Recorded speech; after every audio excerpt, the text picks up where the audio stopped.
today's video I'm going to analyze Michael Burry's portfolio. As you know, Michael Burry is a little bit crazy and his portfolios are even crazier. So today it's gonna be interesting, it's gonna be fun to watch at his investing choices. Before we start, if you wanna help me, please remember to leave a like and subscribe to my YouTube channel if you're new.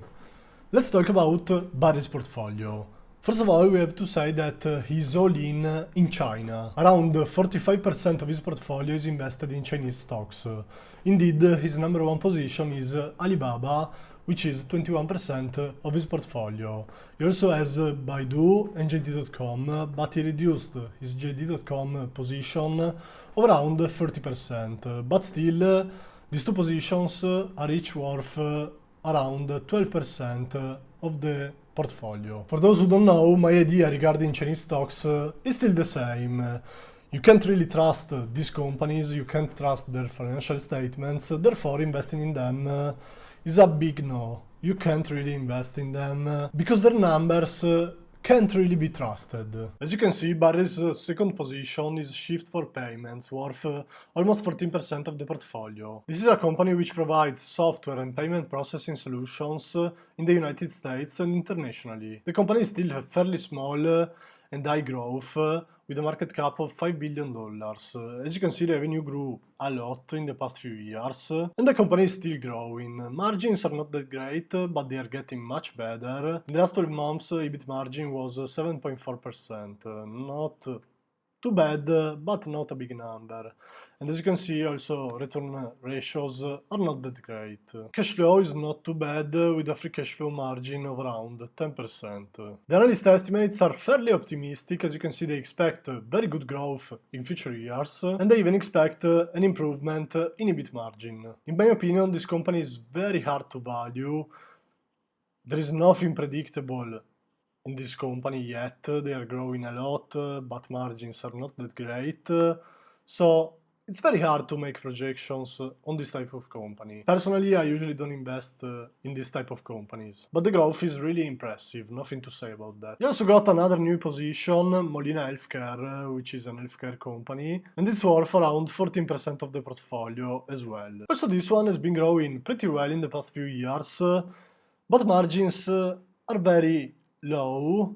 As you can see, EBIT margin has been 4.4% in the last 12 months, and it hasn't been that much better in past few years. Return ratios instead are very good, and the valuation seems reasonable at a forward price earnings ratio of 13.5. It's not an all-time low, but it's not high either. If we consider analyst estimates, the future of the company is not that unbelievable. For 2026 they expect a GAAP EPS of 28.5, so if we give it a 15 price earnings ratio, the stock could reach $426 US. Right now the stock is at 348, so not a very high upside. Then he has Baidu and JD.com, of which we already talked about, and then he got HPP, Hudson Pacific Properties, a real estate company which recently bought and is 10% of the portfolio. I don't know how to analyze real estate companies, so I'm not even going to talk about this one. But if you know something about it, please let me know in the comments section.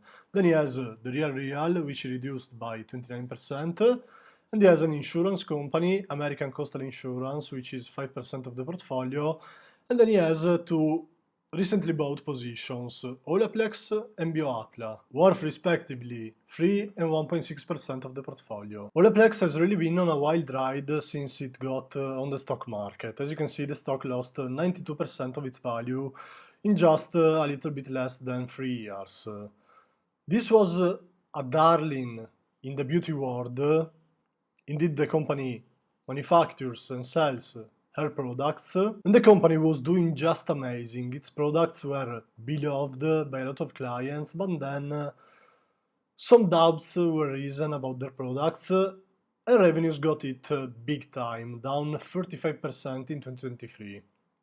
Also, operating margins got much worse. They were unbelievable before, but they fell around 50% in 2023, so the company is having a really hard time recently. The valuation could seem low, with a forward price earnings ratio of around 13, but it depends on how it's going to perform, because it's not doing well, and who knows how it's going to go. It's gonna be fairly hard to fix their bad name right now. So it's a fairly risky play. And finally, BioAtla is a biotech company which has a lot of cash, as you can see.